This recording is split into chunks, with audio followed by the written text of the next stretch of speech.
بسم اللہ الرحمن الرحیم. ناظرین آپ دیکھ رہے ہیں دوسرا رخ اور میں ہوں ثناء اللہ.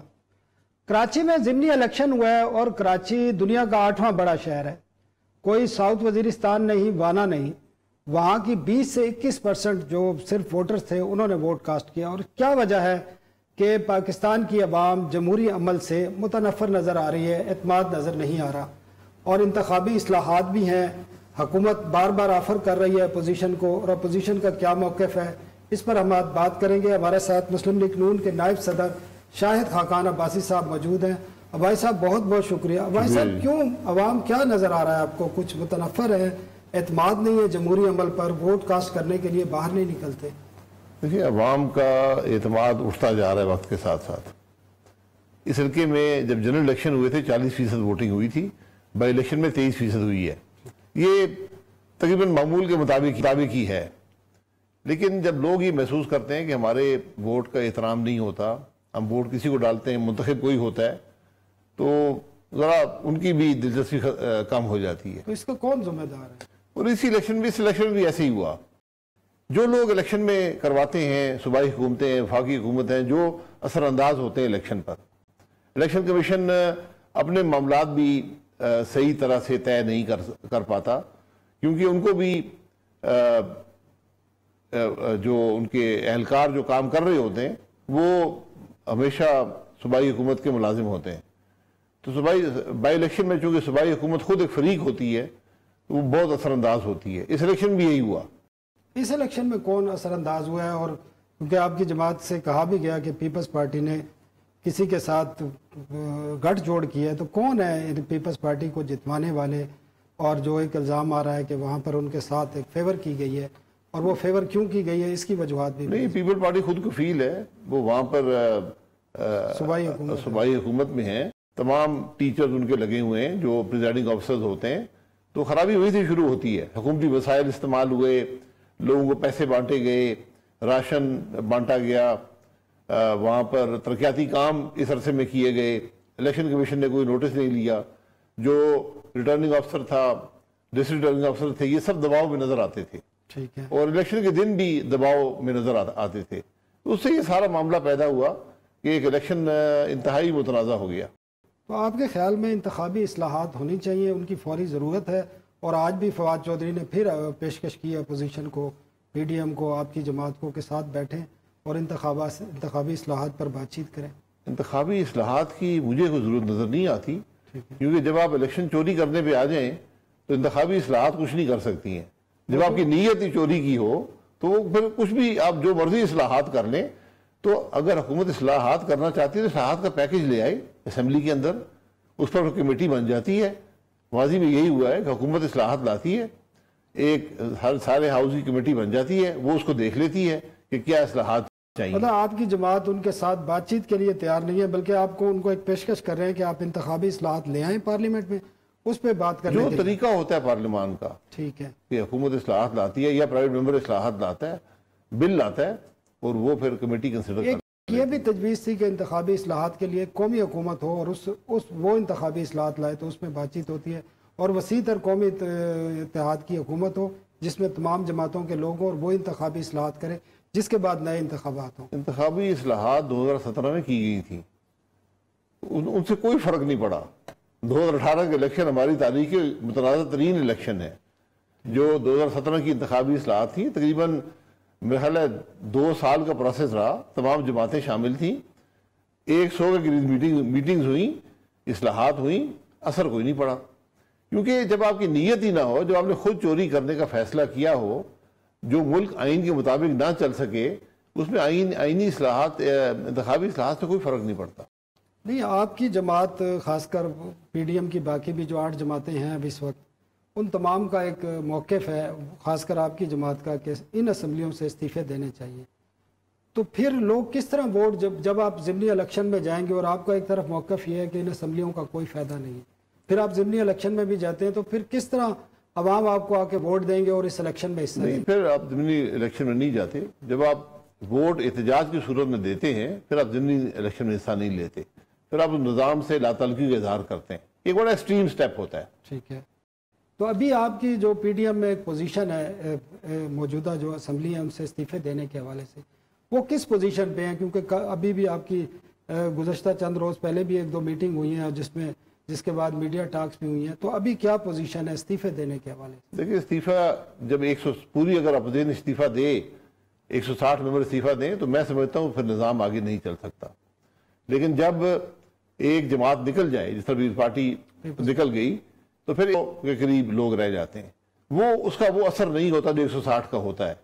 تو اب پی ڈی ایم کو اپنی حکمت عملی جو ہے اس کو پھر دیکھنا ہوگا کہ کیا حکمت عملی اپنائیں، کیونکہ پی ڈی ایم صرف حکومت کو گرانے کی تحریک نہیں ہے، یہ نظام کی تبدیلی کی تحریک ہے.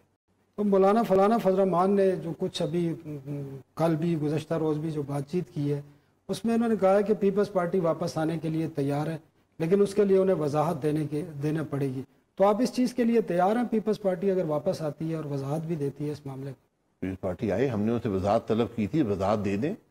نہیں، اس مولانا صاحب نے یہ کہا ہے، میں کہہ رہا ہوں کہ نظر ثانی کر لیں اپنے فیصلے پر اور اعتماد بحال کریں پی ڈی ایم کا، یہ انہوں نے کہا ہے.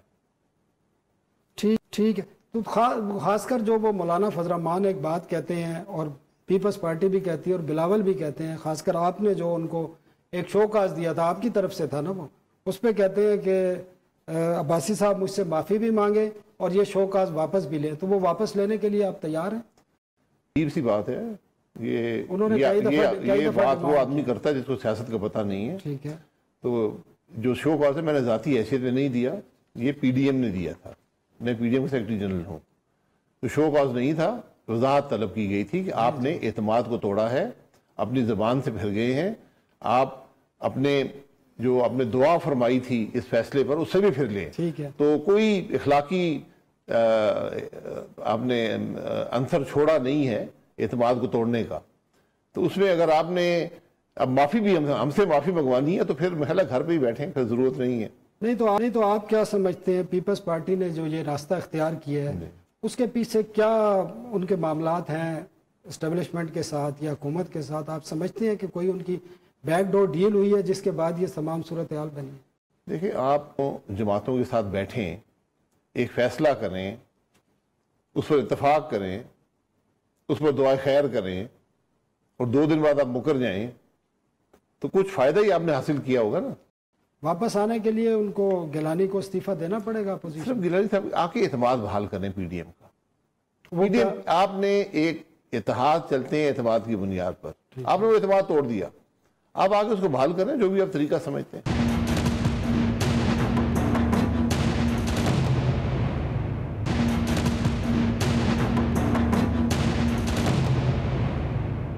اچھا ایک اور بھی ہے کہ الزام آپ پر بھی آ رہا ہے، جو بشیر میمن کی طرف سے الزامات آئے ہیں اور حکومت کی طرف سے واضح طور پر باقاعدہ اعلان کر کے کہا جا رہا ہے کہ ان کو بیک کی جا رہی ہے مسلم لیگ نون کی طرف سے اور ان کے ہاتھوں میں کھیل رہے ہیں. یہ بھی بتائیں، اور ان کے الزامات پہ آپ کیا سمجھتے ہیں؟ کوئی انویسٹیگیشن ہونی چاہیے؟ بڑے سیریس قسم کے الزامات سب پہ لگتے ہیں، ہم پہ بھی الزامات لگتے ہیں نا. بشیر میمن کے ہمیں جیلوں میں ڈالا گیا ہے ٹھیک ہے، اور الزام لگانے والے کا پتہ نہیں ہے. یہاں 22 گریڈ کا پولیس کا افسر جو ڈی جی ایف آئی اے تھا، جس کی 35 سال کی سروس ہے، جس پر کوئی انگلی نہیں اٹھا سکتا، عام آدمی نہیں ہے، اس کو پورا پاکستان جانتا ہے. آپ جانتے ہیں کہ اس کی اخلاقی حیثیت کیا ہے، اس کی قابلیت کیا ہے. اگر وہ یہ کہہ رہا ہے کہ مجھے وزیر اعظم اپنے دفتر میں بلا کر وہ اور اس کے اہلکار، اس کے مشیر کہہ رہے ہیں کہ پرچے بنائیں، تو اس پر تفتیش تو ہونی چاہیے نا. اور وہ سپریم کورٹ کے جج پر پرچہ بنائیں، ٹھیک ہے، یہ تو سپریم کورٹ کو خود نوٹس لینا چاہیے اس بات کا. سپریم آپ ڈیمانڈ کر رہے ہیں supreme court notice? Supreme court کے بھی جج کے بارے میں اپنا نوٹس لے لیں. ہمیں تو کوئی توقع نہیں ہے نا کہ نوٹس لے کے کیا ہوگا. تو لیکن یہ چارجز بڑے سیریس ہیں. یہ بات ہے ایک اخلاقی جو حصہ ہوتا ہے سیاست کا کہ آپ یہ کام نہیں کرتے. یہ کسی کتاب میں لکھا ہوا نہیں ہے. حکومت کے پاس اختیارات ہوتے ہیں، وہ ان کو مس یوز بھی کر سکتی ہے. لوگوں نے ماضی میں کیا ہے. آپ کی بشیر میمن صاحب سے جب وزیر اعظم تھے کوئی ملاقات ہوئی؟ مجھے یاد نہیں آئی ملاقات ہوئی ہو، لیکن انہوں نے کہا کہ میں ایک دفعہ دفتر آیا تھا آپ کے، ٹھیک ہے، ملاقات کرنے. تو اب وہ پی ٹی آئی کے جو بعض سپوکس مین ہیں وہی یہ مختلف قسم کے الزامات عائد کر رہے ہیں کہ بشیر میمن مسلم لیگ نون کے ہاتھوں میں کھیل رہا ہے اور ان کی طرف سے جو ایک بیانیہ بنایا جا رہا ہے اس پہ آپ کیا جواب؟ ایک طریقہ ہوتا ہے چور کا کہ وہ دوسروں کو چوری کی الزامات لگانے شروع کر دیتا ہے، اور اس حکومت کا طریقہ یہ ہے کہ چوری خود کرتے ہیں اور اتنا شور مچانا شروع کر دیتے ہیں، 10-15 کرائے کے وزیر اور مشیر ہیں، وہ ہر ایک پہ ہر ٹی وی پر آ کر کہتے ہیں جی وہ یہ کر گیا، جی یہ بھائی تم بتاؤ تو تم نے کیا، اس کا جواب ہے تمہارے پاس؟ پرائم منسٹر کہے نا کہ میں نے نہیں کہا. ٹھیک ہے، اب بات ہے پرائم منسٹر کی زبان کی اور اس پولیس افسر کی زبان کی. پرائم منسٹر کی زبان ہر روز ہر تقریر میں جھوٹ ہے. بشیر میمن کی 35 سال سروس کو بتا دے کہ جھوٹ بولا ہے اس نے. میں تو کہتا ہوں نا، آپ جب موازنہ کریں گے شخصیات کا تو آپ کو حقیقت سمجھ آ جائے گی. تو بشیر میمن کی بات کو آپ کو سیریسلی لینا پڑے گا.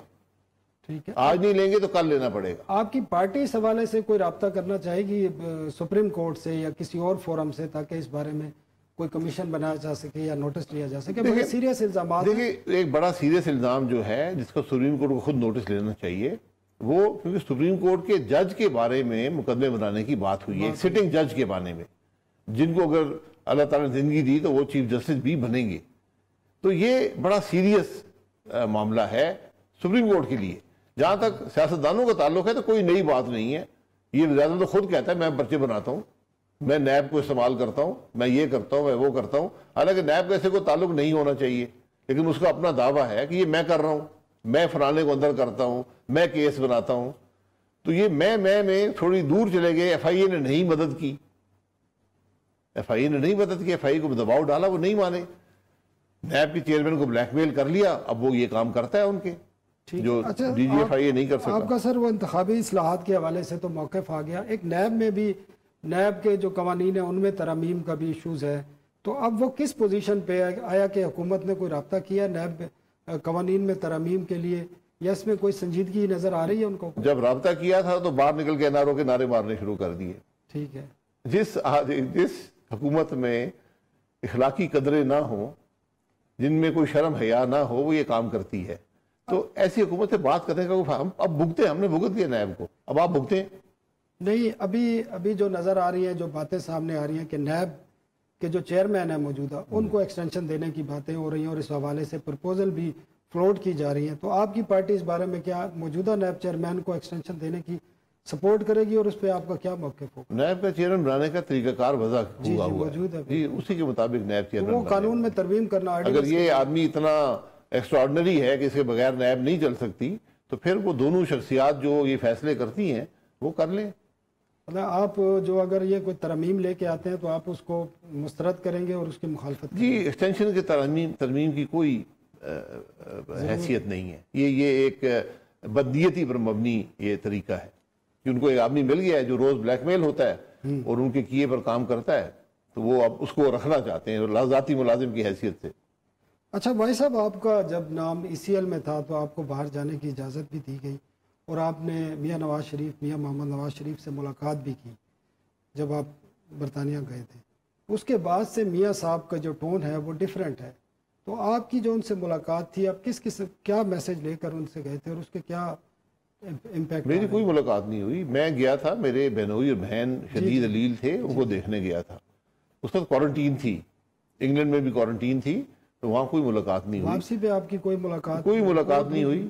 بات یہ ہے کہ ملاقاتوں کا اب ضرورت نہیں ہوتی، آپ ایک سیکنڈ میں ابھی ملاقات کر سکتے ہیں. یہ فون موجود ہے، تو وہ زمانہ چلا گیا کہ پیغام رسانی ہوتی تھی اور ملاقات ہوتی تھی. اب آپ سارا دن ملاقات کر سکتے ہیں. تو میاں محمد نواز شریف کا پاکستان واپس آنے کے حوالے سے یا سیاسی مستقبل کے حوالے سے آپ کیا سمجھتے ہیں، کیا نظر آ رہا ہے؟ سیاسی مستقبل ان کی جماعت یہاں موجود ہے.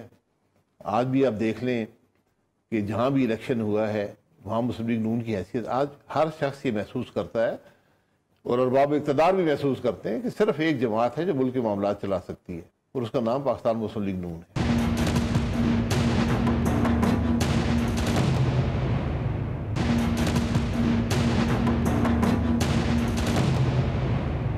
آپ کی جماعت پنجاب میں تو نظر آتی ہے، اگر کے پی میں ہم دیکھیں، بلوچستان میں دیکھیں، سندھ میں دیکھیں، تو وہاں آپ کا الیکشن میں بھی دیکھا ہے، 2018 کا الیکشن تھا یا اس سے پہلے تھا. حالانکہ کے پی میں آپ کی ایک دفعہ صوبائی حکومت بھی رہ چکی ہے جب پیر صابر شاہ صاحب وزیر اعلیٰ تھے.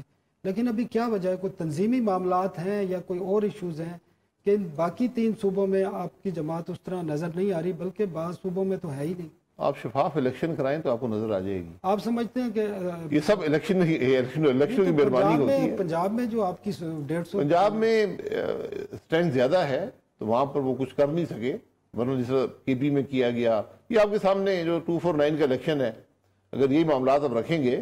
اور پھر الیکشن جو ہوتا ہے وہ الیکشن کے دن سے شروع نہیں ہوتا. جب آپ ایک کریکٹر اسیسینیشن کرتے رہیں گے، جب آپ اس علاقے میں دھمکیاں دیتے رہے لوگوں کو، توڑیں گے، تو پھر الیکشن فیئر نہیں ہو سکتا. جو بلوچستان میں ہوا سب کے سامنے ہے. ہماری حکومت بھی وہاں پر ایک دن حکومت غائب ہو گئی اور ایک باپ کی حکومت آ گئی. لیکن ابھی آپ نے کے پی میں ضمنی الیکشن جیتے ہیں. جی میں یہ کہہ رہا ہوں نا کہ جب آپ ایک کریکٹر اسیسینیشن کرتے ہیں، ایک جماعت کی بدنامی کرتے ہیں، ایک جماعت کو سپورٹ کرتے ہیں، الیکشن میں جاتے ہیں، تو یقیناً اس کے اثرات ہوتے ہیں، امیدوار بھی آپ توڑ لیتے ہیں. اسی لیے سب سے ضروری چیز ملک کے اندر شفاف الیکشن ہے، اور وہ الیکشن کا پروسیس اس الیکشن کے دن کا نہیں ہوتا. کون نہیں چاہتا کہ اس ملک میں شفاف الیکشن ہو؟ جو اقتدار کرواتے ہیں. ہمارے ملک میں اسٹیبلشمنٹ کا ایک رول ہے، یہاں فوج کا اثر رہا ہے، آج بھی ہے. جو 2018 کا الیکشن میں ہوا وہ آپ کے سامنے ہے.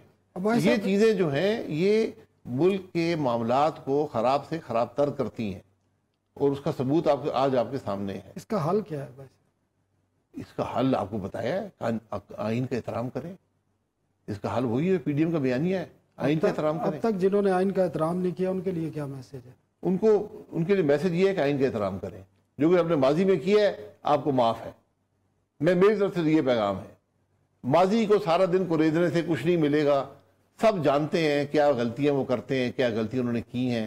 مستقبل میں ان غلطیوں کو چھوڑ دیں. آپ نے بھی بڑی غلطیاں کی. ہم نے بھی کی ہے جی، ہم تو معافی بھی مانگتے ہیں. نہیں آپ مجھے بتائیں، 2 چیزیں پوچھنا چاہتے ہیں سر. ایک بتائیں، ڈان لیگز جو ہوئی اس کے بعد جو کچھ ہوا آپ کی جماعت کے ساتھ، تو نواز شریف صاحب کے اسٹیبلشمنٹ کے ساتھ کیا بنیادی 2 اختلافات تھے وہ بتا دیں. مجھے نہیں پتا، بنیادی کوئی اختلاف ہو نہیں سکتا.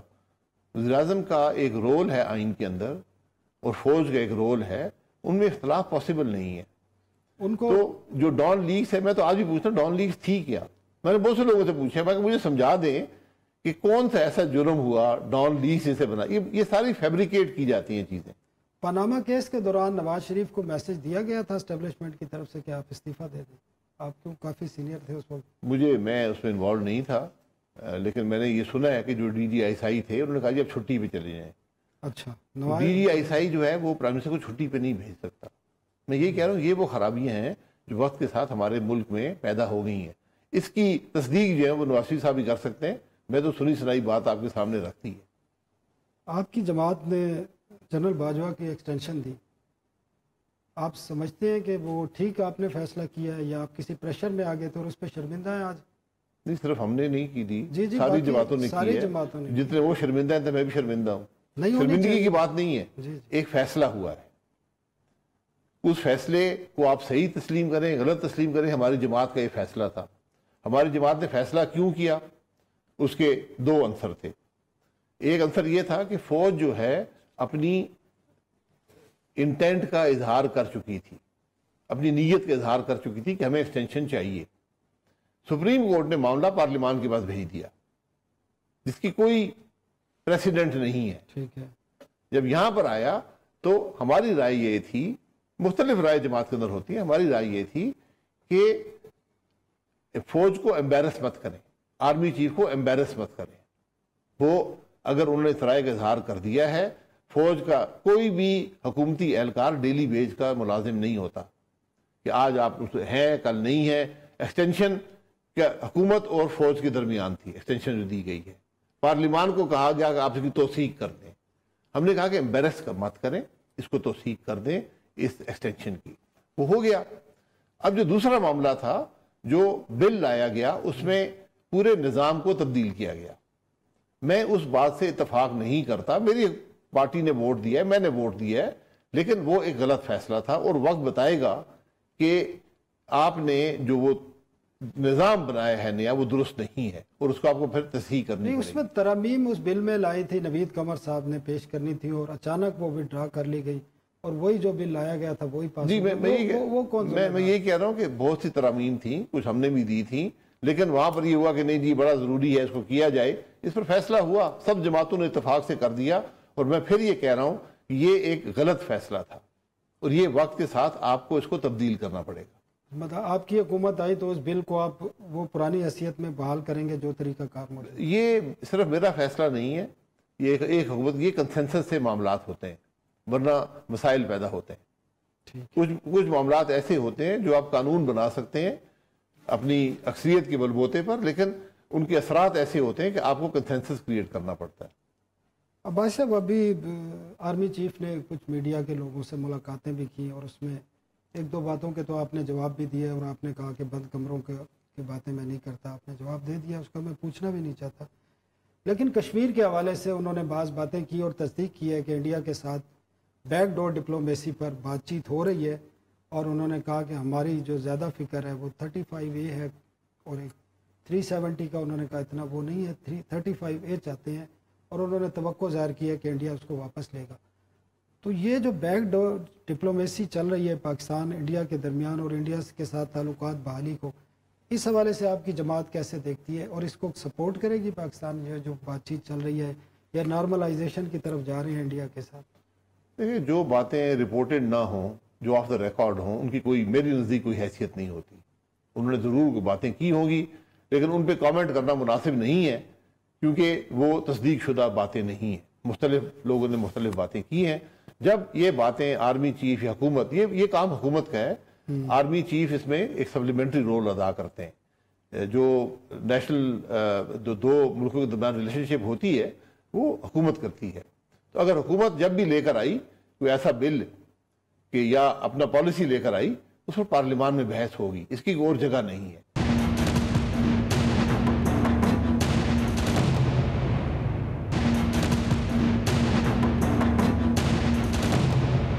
پارٹی کی کیا پوزیشن ہے انڈیا کے ساتھ تعلقات کو نارملائزیشن کے حوالے سے؟ ہماری پوزیشن تو 48 ریزولوشن پہ ہے۔ اگر اس سے آپ نے بڑھ کر کوئی بات کرنی ہے، اس سے ہٹ کر بات کرنی ہے، تو پھر یہ ڈیبیٹ پارلیمان کے اندر ہوگا۔ پالیسی لے کر آئیں، پالیسی لے کر آئیں۔ 370 جو ہے وہ انڈیا نے وائلیشن کی ہے ان ریزولوشنز کی، اس کو ہٹا کر۔ اگر وہ ایک اس میں شک برقرار رکھی جاتی ہے اور ایک انڈیا جس طرح باتیں کی جا رہی ہیں، تو اس کی بھی آپ سپورٹ کریں گے 35A کے حوالے سے جس طرح کہا جا رہا ہے؟ دیکھیں، میں تو کسی چیز سپورٹ کرنے کی پوزیشن میں نہیں ہوں، کیونکہ ہمارے ملک کی سٹیٹڈ پالیسی ہے کہ 1948 کے ریزولوشنز پر ہے۔ اگر ہم سٹیٹڈ پالیسی سے ہٹ کر نئی پالیسی بنا رہے ہیں، تو پھر ہم سب کو بیٹھ کر اس پر بحث کرنی ہوگی کہ اس سے ہمیں کیا حاصل ہوگا اور ہمیں کیا دینا پڑے گا۔ جب بھی نیگوشیشن ہوتی ہے، بیک ڈور ڈپلومیسی جو ہوتی ہے وہ نیگوشیٹنگ ٹیبل تک پہنچنے کے لیے ہوتی ہے، وہ فیصلہ کن نہیں ہو سکتی۔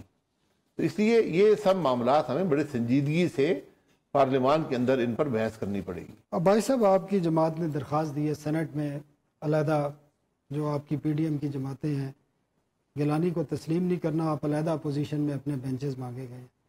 تو جب سینٹ میں قانون سازی ہوگی اور حکومت، لگتا یہ ہے کہ حکومت اپوزیشن کو تقسیم کرنے میں، ڈیوائیڈ کرنے میں کامیاب ہو گئی ہے، تو قانون سازی کے حوالے سے اپوزیشن کہاں کھڑی ہوگی؟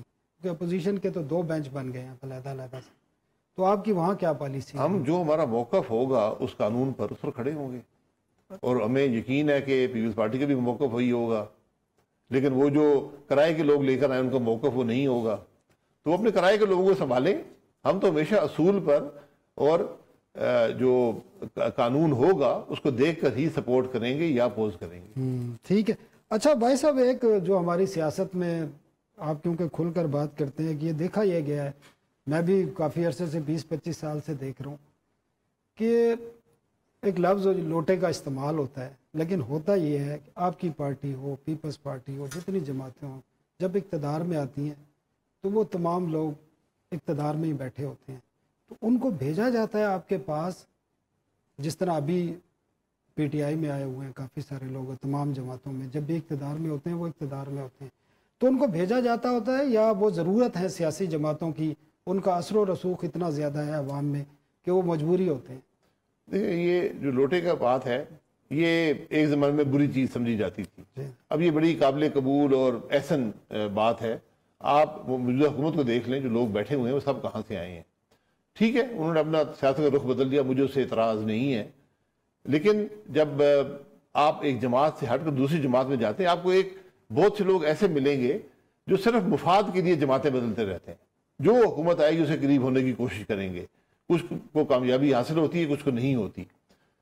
میں اس چیز کے بالکل خلاف ہوں کہ ایسے لوگوں کو قبول کیا جائے, لیکن جب بھی حکومت ہوتی ہے آپ کچھ مصلحت کا شکار ہو جاتے ہیں. جب وہ ٹکٹ ایوارڈ کرتے ہیں, سیاست میں مصلحت بھی ہوتی ہے, زندگی کے ہر شعبے میں مصلحت ہوتی ہے. اس مصلحت کو ہمیں کچھ اس کی جو تعداد ہے یا اس کا جو اثر ہے اس کو کم کرنے کی کوشش. لوگ بھیجے بھی جاتے ہیں, یہ لوگ بھیجے بھی جاتے ہیں مختلف. ہمیں کوئی نہیں بھیجا گیا جی, لیکن یہ ڈیفینیٹلی دیکھا گیا ہے کہ پچھلے الیکشن میں لوگ بھیجے گئے, ہماری جماعت سے توڑ کر یہاں بھیجے گئے. پہلے جنوبی اتحاد بنا, وہ نہیں چل سکا, پھر ان کو پتہ نہیں کسی اور جگہ بھیجا گیا, پھر بالآخر پی ٹی آئی میں بھیج دیا گیا, پھر ایک جیپ گروپ بن گیا. میں یہی کہتا ہوں کہ یہ جو چیزیں ہیں یہ ہمیشہ ملک کو کمزور کرتی ہیں. تو لوٹے جو ہوتے ہیں, لوٹا جو آدمی اپنے اصولوں پر نہ رہ سکے, نہ وہ اپنی عزت کروا سکتا ہے, نہ وہ ملک کی عزت کروا سکتا ہے, نہ وہ سیاست کی عزت کروا سکتا ہے, اور نہ ہی اس کی کوئی کنٹریبیوشن ہوتی ہے. وہ کچھ وقتی مفاد شاید حاصل کر لے, لیکن ایسے لوگ ملک کے لیے نقصان دہ ہوتے ہیں. اب بھائی صاحب پی ڈی ایم کا مستقبل کیسے دیکھ رہے ہیں؟ جو کیونکہ ایک جماعت تو بڑی جماعت, کیونکہ 2-3 ہی بڑی جماعتیں تھیں, ایک جماعت تو تقریباً نکل چکی ہے, تو باقی آپ کیا مستقبل دیکھ رہے ہیں کہ پی ڈی ایم کس طرح چلے گی؟ اور پی ڈی ایم کے جو مقاصد ہیں ان میں کوئی تبدیلی آ رہی ہے؟ استعفے دینے تھے یا پارلیمنٹ میں کوئی اور طریقہ کار اختیار کرنا تھا, دھرنے نکالنے تھے, وہ سب کدھر چلے گئے؟ پی ڈی ایم ایک تحریک ہے, اس کا بیانیہ بڑا سادہ ہے کہ ملک کو آئین کے مطابق چلایا جائے. اس کے لیے استعفے دینا پڑے, پارلیمنٹ میں جایا جائے, احتجاج کیا جائے, یہ اس مقصد کے حصول کا راستہ ہے. اس میں جو شریک سفر ہے ہم اس کو ویلکم کہتے ہیں, لیکن جو اعتماد جو اس سفر سے متفق نہیں ہے, جس کو مفاد چاہیے, یہ کرسی کی جنگ نہیں ہے, یہ اقتدار کی جنگ نہیں ہے, یہ کچھ حاصل کرنے کی جنگ نہیں ہے, یہ ملک کے معاملات کو حل کرنے کی جنگ ہے. اور وہ ہم یہ سمجھتے ہیں کہ وہ راستہ صرف آئین کو اپنانے میں ہے. اقتدار میں آئے بغیر آپ مسائل کس طرح حل کریں گے؟ آج میں نے جس طرح آپ کو بتایا, آج انفلیشن 11% سے کراس کر چکا ہے, اور ایس پی آئی انفلیشن جو ہے وہ 20.6% پہ آ گیا ہے. تو جب آپ لوگوں کے پاس اقتدار ہی نہیں ہوگا تو مسائل کس طرح حل ہوں گے؟ اقتدار ہر قیمت پر حاصل کر کے ہی یہ ہم یہاں پر پہنچے ہیں. آج جو آپ 11% انفلیشن دیکھ رہے ہیں, فوڈ انفلیشن اس سے بھی زیادہ ہے, جی جی, اور رورل فوڈ انفلیشن سب سے زیادہ ہے. یہ سب سے خوفناک بات ہے. یہ صرف ہم یہاں پر اس لیے پہنچے ہیں کہ ہم نے اپنا ملک آئین کے مطابق چلانا چھوڑ دیا, ہم نے ووٹ کا احترام چھوڑ دیا, ہم نے عوام کی امانت میں خیانت کرنی شروع کر دی. تو اس خرابی میں ہم شامل نہیں ہو سکتے اقتدار کے لیے. یہ فیصلہ ہے پی ڈی ایم کی جماعتوں کا کہ ہم سودے بازی کر کے اقتدار حاصل کرنے کی ہوس میں نہیں ہیں. ہم یہ سمجھتے ہیں کہ جب تک آپ ملک کے نظام کو نہیں بدلیں گے, آئین کے مطابق نہیں کریں گے, تو پھر عوام کے مسائل حل نہیں ہوں گے. تو آپ کس طرح دیکھتے ہیں اس کی یہ پی ٹی آئی کی 3.25 سال کی تقریباً جو حکومت ہے, اس کی پرفارمنس کو لاسٹ ہمارے پاس 1-2 منٹ ہے, پرفارمنس پہ بات کر لیں. میں آپ سے پوچھ لیتا ہوں, ایک سوال کی اجازت مجھے بھی دے دیں. نہیں میں بڑا آسان سوال ہے, میں نے تو بتا دیا. آج انفلیشن یہ تو انفلیشن ہے نا. میں کہتا ہوں کوئی مثبت کام بتا دیں 3 سال میں. میں تو آپ کو 2 چیزیں بتا دی نا, انفلیشن کا بتا دیا, بجلی کے ریٹ بتا دیا. آپ کوئی مثبت کام بتا دیں, کوئی آپ کے ذہن میں چھوٹا موٹا مثبت کام. سر کچھ تو کیا ہوگا. میں پوچھ رہا ہوں, مجھے یقین نہیں نظر آتا. ہر پیمانے پر آپ کا ملک سر اتنے سارے لنگر خانے کھل گئے ہیں ملک میں, آپ کو نظر ہی نہیں آ رہے. وہ کہہ رہے ہیں کہ ہم نے, یار مجھے لے چلے کسی لنگر خانے پر. سر وہ تو میں دیکھیں نا, اگر ایک لنگر خانے کھلتے اسی دن ہے, سنا ہے جس دن پرائم منسٹر نے وزٹ کرنا ہوگا. آپ نے لنگر خانے کھولنے ہیں تو پھر آپ کوئی اور کام شروع کر دیں. یہ آپ 23 کروڑ لوگوں کو لنگر خانوں پر چلائیں گے, یہ ملک اس طرح لنگر خانے پہ چلے گا. یہ بڑی بدنصیبی ہے کہ ایسے لوگ اقتدار میں ہیں جن کو نہ عوام کی پرواہ ہے, اور اس کی سب سے بڑی وجہ یہ ہے کہ وہ عوام کے ووٹ سے نہیں آئے, وہ سلیکٹ ہو کر آئے ہیں. اور یہی نظام جو ہے, یہ جو خرابی ہے نظام کی, آج ملک کے مسائل پیدا کر رہی ہے. تو ماضی میں بھی تو لوگ سلیکٹ ہو کے آتے تھے. جی ماضی میں آتے تھے, جی جی, لیکن ان میں کچھ اصول بھی ہوتے تھے, کچھ حیثیت بھی ہوتی تھی, وہ کر لیتے تھے کام. سلیکٹر کے بھی اصول ہوتے ہیں سر. سلیکٹر کے اصول, سلیکٹر اپنے مفاد دیکھ رہا ہوتا ہے. جی جی, سلیکٹی اپنے مفاد دیکھ رہا ہوتا ہے.